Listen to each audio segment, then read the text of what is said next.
Muito boa tarde, sejam todos muito bem-vindos, que a paz do Senhor esteja conosco. É domingo, é o primeiro dia da semana, o que começa bem termina bem, então vamos começar bem. Nesse encontro essencial que nós temos para esse momento das nossas vidas, que é o encontro essencial com Cristo. É um curso estruturado para nós buscarmos a essência do pensamento do Cristo, que, segundo diversos estudiosos, a essência do pensamento do Cristo está no Sermão do Monte, começando pelas bem-aventuranças e avançando para todo o Sermão do Monte. O nosso curso vai para essa essência do pensamento cristão, complementando essa essência com um mandamento maior e fechando essa essência com um estudo versículo a versículo com o Pai Nosso. A oração do Pai Nosso, a ferramenta prática deixada por Jesus, que precisa, porém, ser ativada pela nossa reflexão, pelo nosso sentimento, versículo a versículo. Tá bom para você assim? A gente acha que esse é um encontro realmente essencial com o Mestre. Se sempre é bom nos encontrarmos com a essência da vida, com a essência de Deus, personificada em Jesus, nesse momento das nossas vidas, nessa transição planetária, nessas crises, nessa tensão que nós estamos vivendo, essa essencialidade, essa urgência do Cristo é ainda maior. Então vamos lá. Hoje nós estamos no capítulo 20 do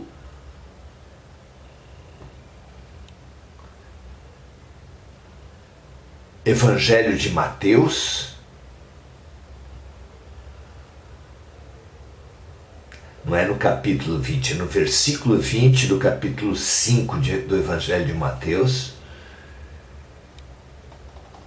Nós vimos seguindo versículo a versículo esse Sermão do Monte que em Mateus está em toda a sua pujança, em toda a sua força. O versículo 20 do capítulo 5 de Mateus diz assim: porque vos digo que se essa vossa justiça não exceder a dos escribas e fariseus, de modo nenhum entrareis no reino dos céus. Para estudarmos esse versículo, precisamos entender que justiça tem duas linhas. Justiça é uma palavra compreendida hoje com duas linhas de significado. Justiça no sentido de julgar e punir. E esse significado é tão comum que, olhando, estudando o capítulo, a maioria das pessoas vai pensar nisso. Quando Jesus fala que a justiça dos escribas e fariseus precisa ser superada por nós, não quer dizer o sistema judiciário dos fariseus, não quer dizer o sistema de policiamento, acusação, julgamento e punição. Não é isso, certamente, que Jesus usa. Ele usa o segundo significado, que ainda hoje prevalece também, mas que no tempo dos evangelhos era o principal significado da palavra justiça. Quando Jesus fala que dois homens foram ao templo para orar e pergunta qual dos dois saiu justificado, é essa linha do segundo significado. Quando vamos organizar um texto que digitalizamos, ele precisa estar justificado. O que é um texto justificado? Um texto ajustado, harmonizado, em linha. Quando os judeus falavam dos justos, não eram aqueles que julgavam bem os fatos. Ao contrário, Moisés deixou claro que não podemos julgar as pessoas. A linha de significado dos judeus, do judaísmo e de Jesus era do ajustamento. Justo era aquele que se ajustou à lei de Deus. E aqui, no capítulo 5, no versículo 20 de Mateus, quando Jesus fala: porque vos digo que se a vossa justiça não exceder a dos escribas e fariseus, quer dizer, se o ajustamento dos cristãos, se o alinhamento com a lei, se o procedimento em adequação com a lei, com os profetas, com Moisés, com o alto, com o evangelho dos cristãos, não exceder, não for maior do que a justiça, do que o ajustamento dos escribas e fariseus,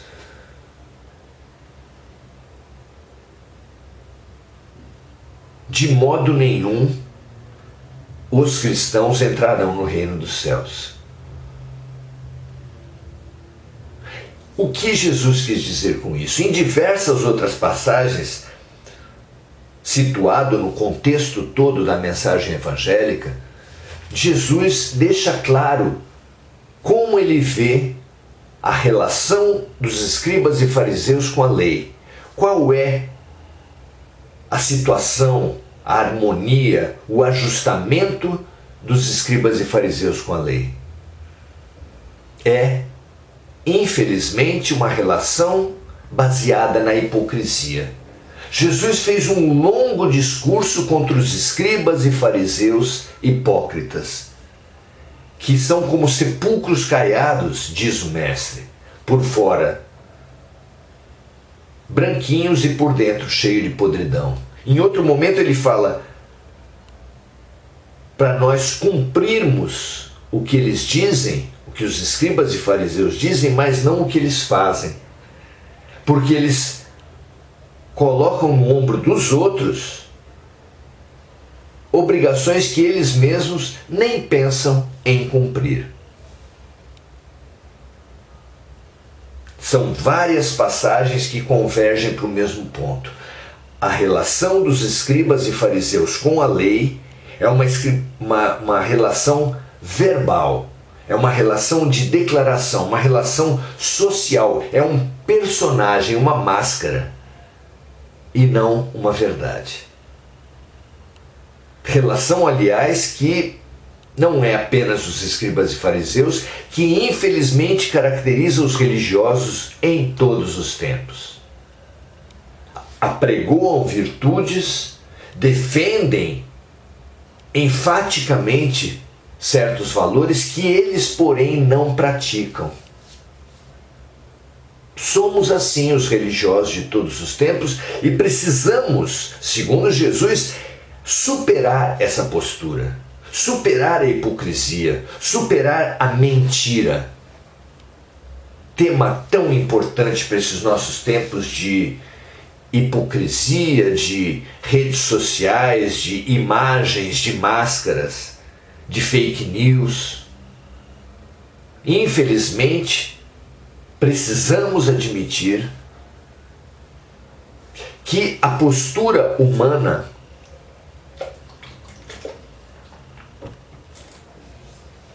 nesses nossos tempos se aproxima demais da mentira, do personagem, da falsidade, da hipocrisia dos fariseus. Na política isso fica evidente.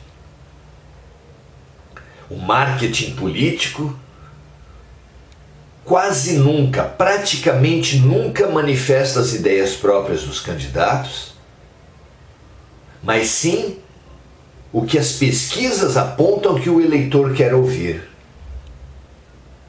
Então o candidato surge defendendo as ideias que o eleitor quer ouvir, mas que ele, de verdade, nem de longe se compromete a defender, a lutar, a realizar. Infelizmente, isso não é prerrogativa exclusiva dos políticos, porque os líderes religiosos também distorcem sistematicamente a mensagem dos seus profetas. Tomemos duas grandes religiões do mundo. Siddhartha Gautama, o Buda, teve como ato fundante da sua filosofia o sair de palácios, o sair do palácio onde ele era isolado do mundo, super protegido, numa arrogância, numa prepotência, que se ele se juntasse, se tivesse contato com o mundo, ele se sujaria. Ao contrário disso, ele mesmo entendeu que é estando no mundo, que é se misturando, que é entrando em contato com as pessoas, com a realidade, com as dores, com a morte, que ele encontraria o seu lugar no mundo. E em nome desse Siddhartha Gautama, desse Buda, os budistas fazem mosteiros, fazem retiros, se isolam do mundo em castelos dourados. Tudo aquilo que Buda abriu mão, tudo aquilo que Buda abominou com a sua missão. No cristianismo, infelizmente, não é diferente. Aquele mestre que não tinha uma pedra onde recostar a cabeça, segundo ele mesmo,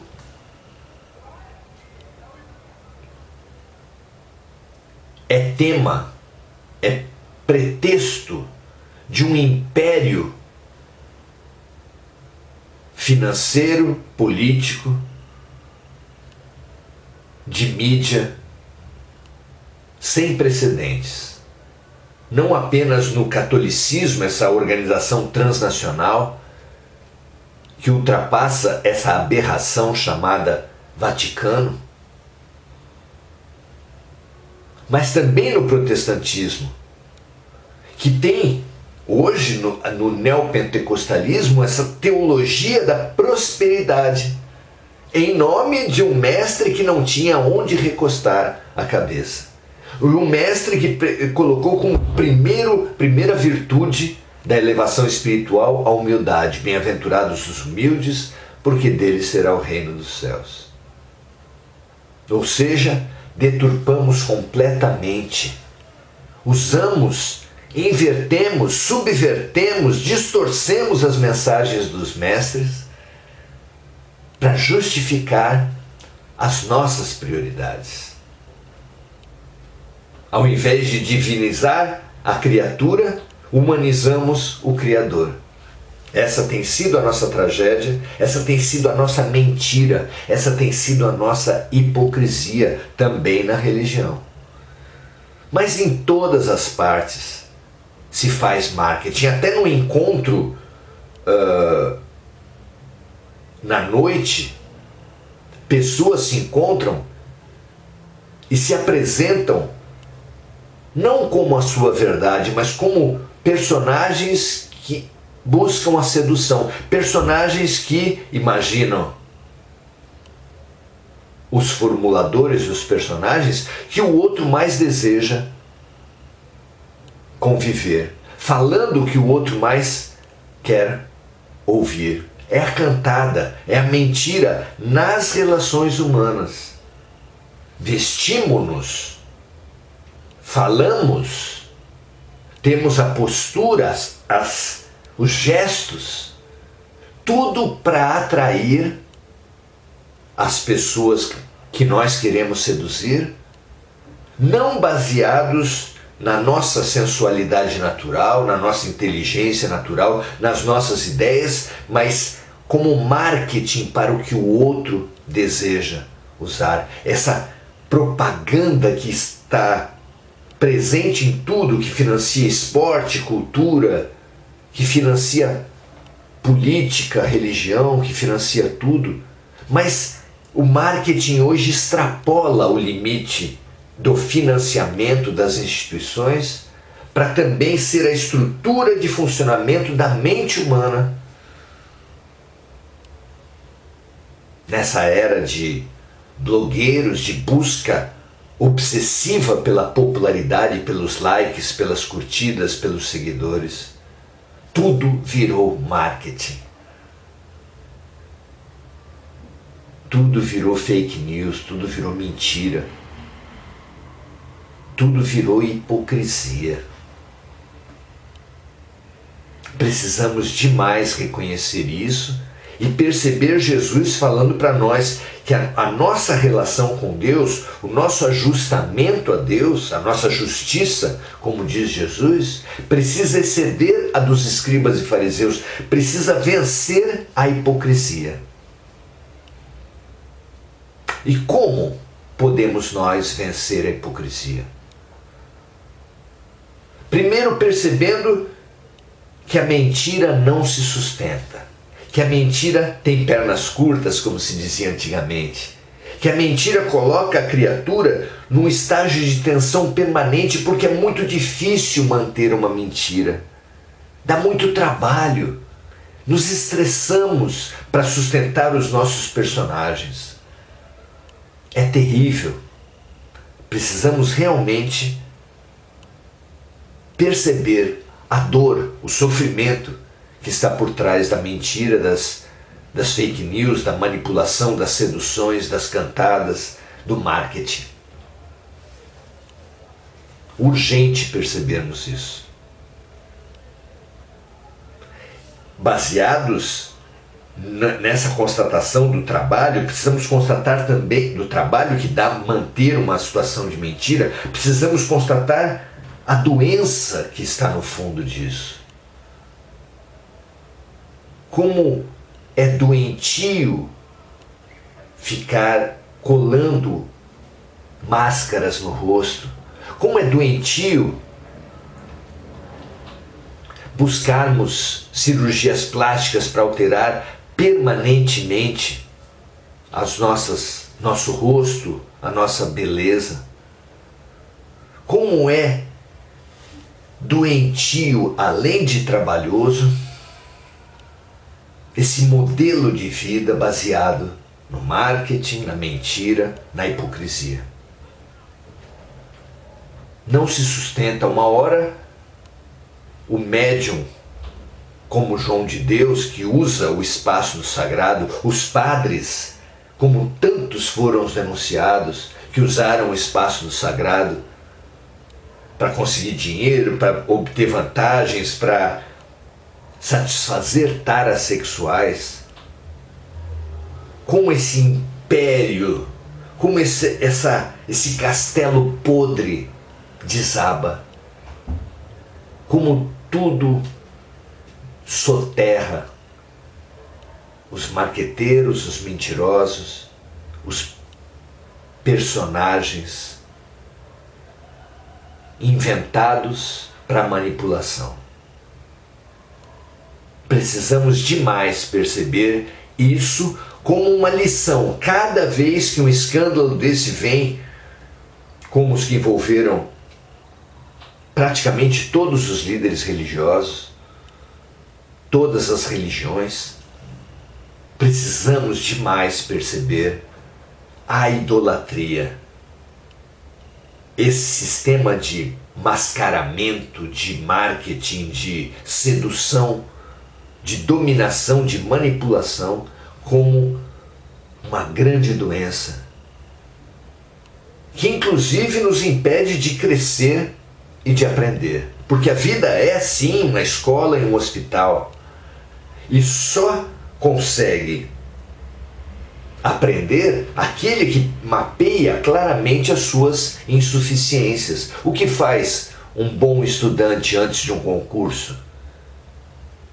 Avalia nos exames simulados qual a área que ele é mais fraco e investe nessa área.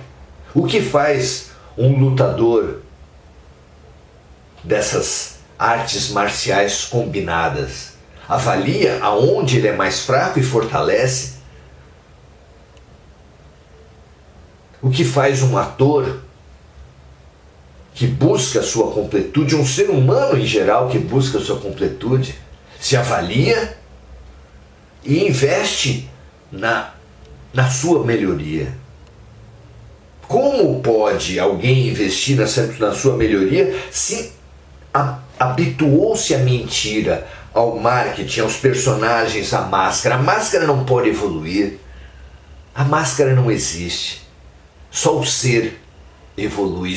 O ser só evolui quando ele vive na verdade, quando ele tem um diagnóstico claro, quando ele reconhece com humildade, com coragem, as suas insuficiências.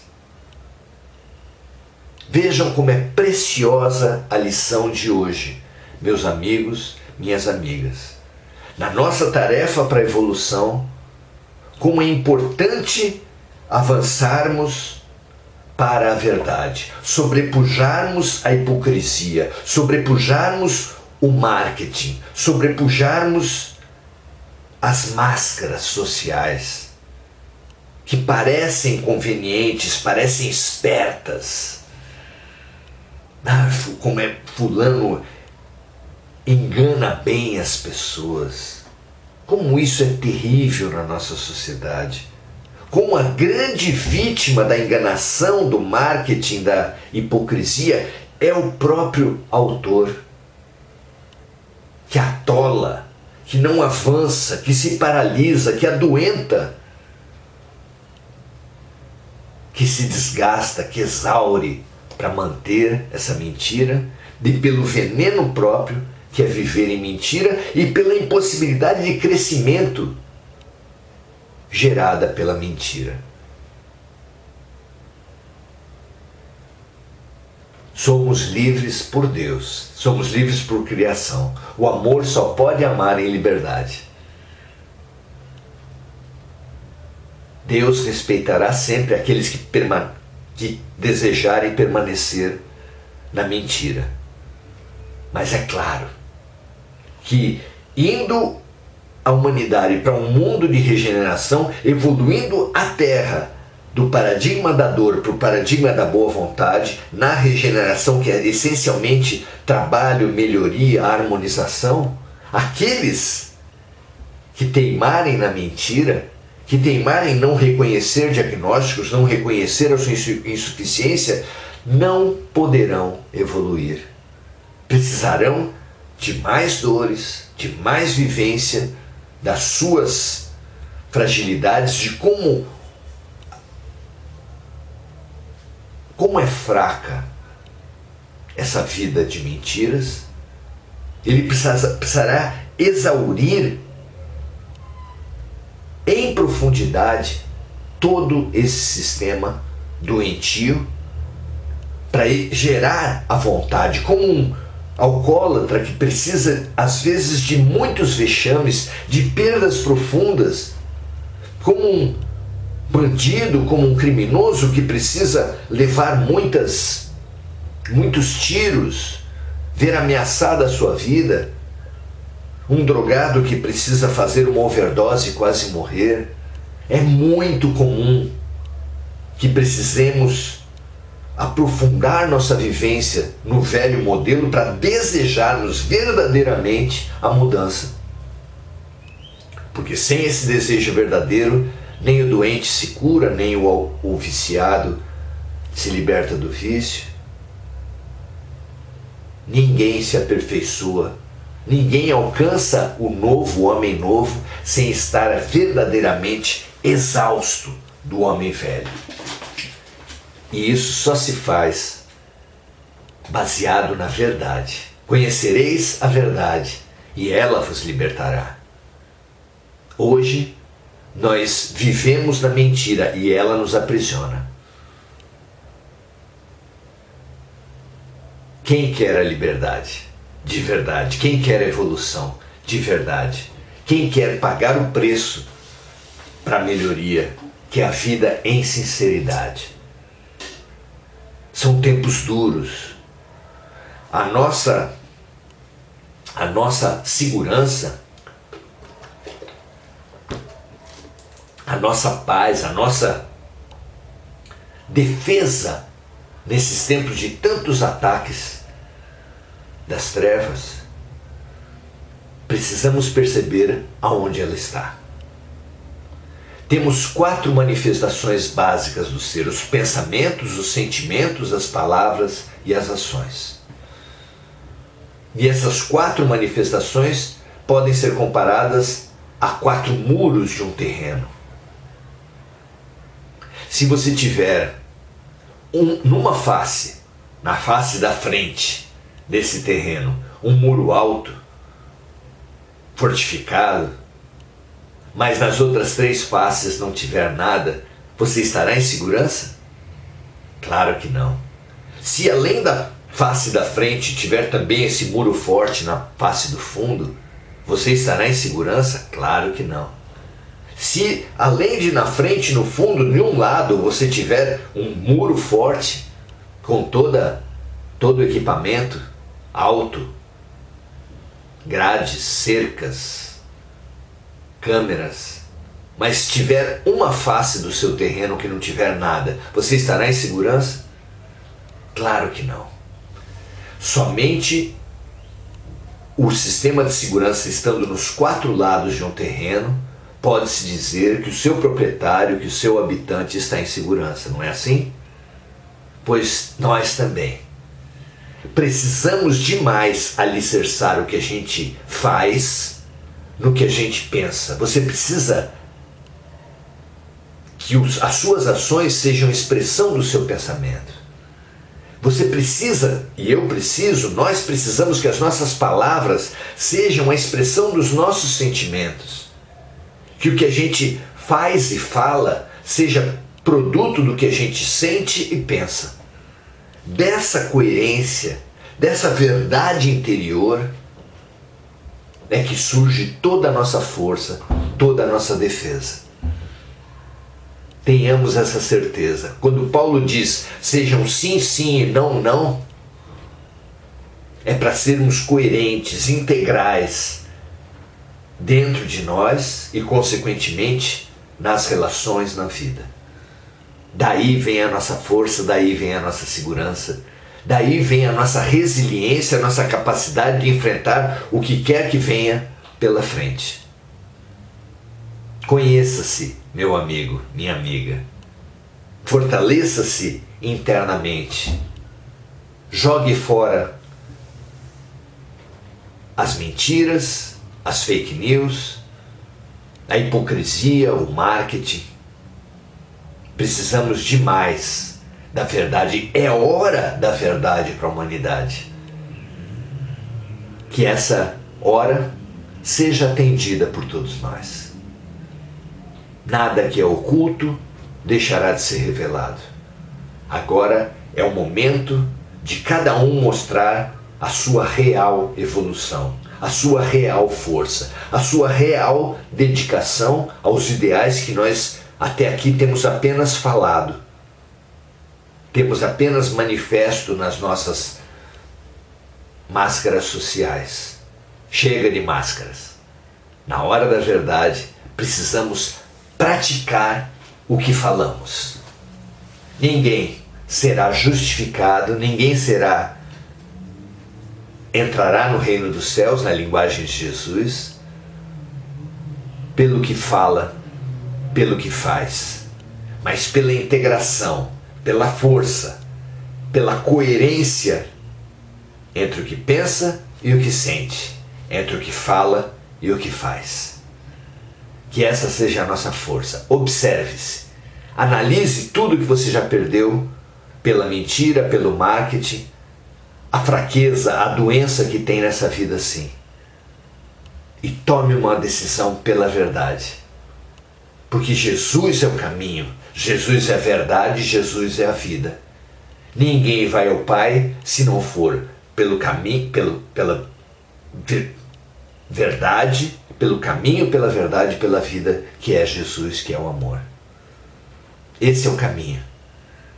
Não se chega a lugar algum pela mentira, só a doença, a paralisia e a enganação. Quem teimar no homem velho, no velho sistema, precisará de mais vivência na hipocrisia, na mentira, até que esgote dentro de si completamente esse sistema e parta corajosamente para a verdade. Já estamos prontos para isso? Você está pronto para uma decisão da vida pela verdade? Da vida pela vida? Da vida no caminho da luz? Que assim seja para todos nós. Urgente sabermos disso agora. Muito bem. 18 horas, a hora do Ângelus, a hora da oração. Precisamos agora produzir uma inundação de verdade em toda a terra. Com essa convicção que nós geramos aqui, imaginemos essa convicção em luz, como se fosse um geyser, como se fosse uma torrente de água, ou uma grande chuva vinda do alto, torrencial, forte, limpadora, saneadora, e que essa chuva que vem do alto, somando-se ao geyser de baixo, inunde, transborde, faça rios, faça grande lavagem, grande limpeza por onde passa. E limpe toda a terra dos diques, das represas, das tentativas de distorcer, de enviesar os rios e os mares. É hora da verdade. E que toda essa torrente de verdade que aqui brota possa inundar, limpar e transbordar, ultrapassando todos os muros, todas as represas, todas as conveniências, todas as mentiras, todo o marketing que hoje parece invencível. Não é. A verdade prevalecerá, mais cedo ou mais tarde, em toda a humanidade, agora e em nós, se tomarmos a nossa decisão. Que todos os seres ouçam mais forte o convite que há tanto tempo nos é feito. Conhecereis a verdade e a verdade vos libertará. Conhecereis a verdade pela ciência, pela filosofia, pela religião, e a verdade vos libertará. Conhecereis a verdade tua mesmo pelo autoconhecimento, e a verdade vos libertará. Precisamos de mais dessa enorme força, dessa poderosa força de renovação. Que esse transbordamento da nossa verdade, da nossa energia, da nossa luz, limpe, ajude a limpeza de todos os habitantes, de toda a humanidade, de toda a terra. Assim seja, graças a Deus. Muito bom. Maravilha. Se você entender que esse transbordamento tem razão de ser no seu compartilhamento, compartilhe, transborde, inunde a terra dessa força da verdade, a força de Jesus, a força de Deus. Que assim seja, maravilha. Agora, como terceira parte dos nossos encontros essenciais com Jesus, vamos buscar as manifestações das pessoas a respeito das diferentes colocações. Esther Ponzoni fala assim: Vaticano é aberração mesmo. A Igreja Católica é a empresa mais antiga do planeta, multinacional que vende a fé. É verdade, e apesar dessa sombra terrível, que não só se caracteriza como essa empresa que vende a fé, mas por ações terríveis como as cruzadas, a Inquisição, a caça às bruxas, a perseguição aos protestantes, a noite de São Bartolomeu, terríveis momentos promovidos pela Igreja contra a própria ciência. Que saibamos que, para além dessas sombras, a Igreja Católica também favoreceu luminares maravilhosos. Aqui no Brasil, Irmã Dulce, Zilda Arnes. O próprio Chico Xavier começou a sua vida de espiritualidade como coroinha da Igreja Católica.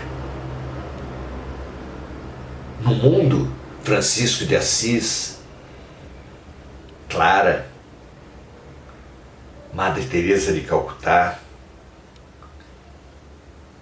maravilhosas personalidades tiveram lugar no seio da Igreja Católica. Inúmeros luminares. Não podemos desconsiderar esse grande legado que houve lá dentro, mas também precisamos perceber essa hipocrisia, essa manipulação, essa venda da fé que a Esther colocou aqui. Maria José Sobral, boa noite. Cristiane Silva, muito legal estar aqui com você. Inês Panucci.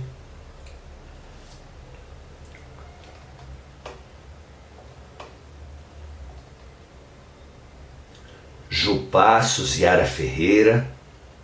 Muito bom que todos nós possamos ver na hipocrisia que nós localizamos nos outros